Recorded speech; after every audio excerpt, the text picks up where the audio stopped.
The Wolf and the Seven Little Kids, by Jacob Grimm and Wilhelm Grimm. There was once upon a time an old goat who had 7 little kids, and loved them with all the love of a mother for her children. One day she wanted to go into the forest and fetch some food. So she called all 7 to her and said, "Dear children, I have to go into the forest. Be on your guard against the wolf. If he comes in, he will devour you all, skin, hair, and everything. The wretch often disguises himself, but you will know him at once by his rough voice and his black feet." The kids said, "Dear mother, we will take good care of ourselves. You may go away without any anxiety." Then the old one bleated and went on her way with an easy mind. It was not long before someone knocked at the house door and called, "Open the door, dear children. Your mother is here and has brought something back with her for each of you." But the little kids knew that it was the wolf by the rough voice. "We will not open the door," cried they. "You are not our mother. She has a soft, pleasant voice, but your voice is rough. You are the wolf." Then the wolf went away to a shopkeeper and bought himself a great lump of chalk, ate this, and made his voice soft with it. Then he came back, knocked at the door of the house, and called, "Open the door, dear children. Your mother is here and has brought something back with her for each of you." But the wolf had laid his black paws against the window, and the children saw them and cried, "We will not open the door. Our mother has not black feet like you. You are the wolf." Then the wolf ran to a baker and said, "I have hurt my feet. Rub some dough over them for me." And when the baker had rubbed his feet over, he ran to the miller and said, "Strew some white meal over my feet for me." The miller thought to himself, "The wolf wants to deceive someone," and refused. But the wolf said, "If you will not do it, I will devour you." Then the miller was afraid and made his paws white for him. Truly, this is the way of mankind. So now the wretch went for the 3rd time to the house door, knocked at it and said, "Open the door for me, children. Your dear little mother has come home and has brought every one of you something back from the forest with her." The little kids cried, "First show us your paws that we may know if you are our dear little mother." Then he put his paws in through the window, and when the kids saw that they were white, they believed that all he said was true, and opened the door. But who should come in but the wolf?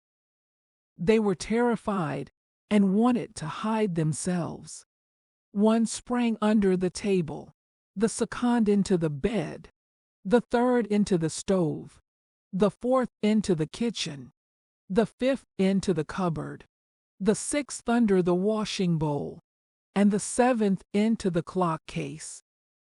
But the wolf found them all, and used no great ceremony. One after the other he swallowed them down his throat.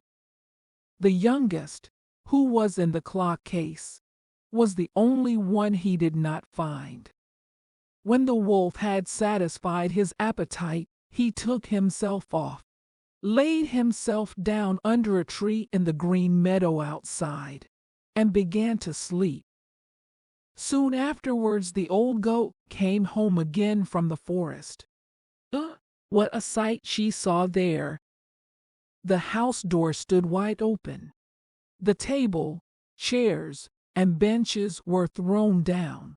The washing bowl lay broken to pieces, and the quilts and pillows were pulled off the bed. She sought her children, but they were nowhere to be found. She called them one after another by name, but no one answered. At last, when she came to the youngest, a soft voice cried, "Dear mother, I am in the clock case." She took the kid out, and it told her that the wolf had come and had eaten all the others. Then you may imagine how she wept over her poor children. At length in her grief she went out, and the youngest kid ran with her. When they came to the meadow, there lay the wolf by the tree and snored so loud that the branches shook. She looked at him on every side and saw that something was moving and struggling in his gorged belly. "Ah, heavens," she said, "is it possible that my poor children whom he has swallowed down for his supper can be still alive?" Then the kid had to run home and fetch scissors and a needle and thread, and the goat cut open the monster's stomach, and hardly had she made one cut, then one little kid thrust its head out, and when she had cut farther, all 6 sprang out one after another, and were all still alive, and had suffered no injury whatever, for in his greediness the monster had swallowed them down whole. What rejoicing there was! They embraced their dear mother, and jumped like a tailor at his wedding.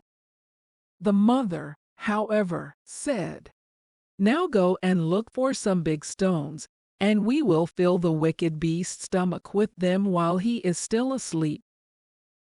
Then the 7 kids dragged the stones thither with all speed, and put as many of them into this stomach as they could get in.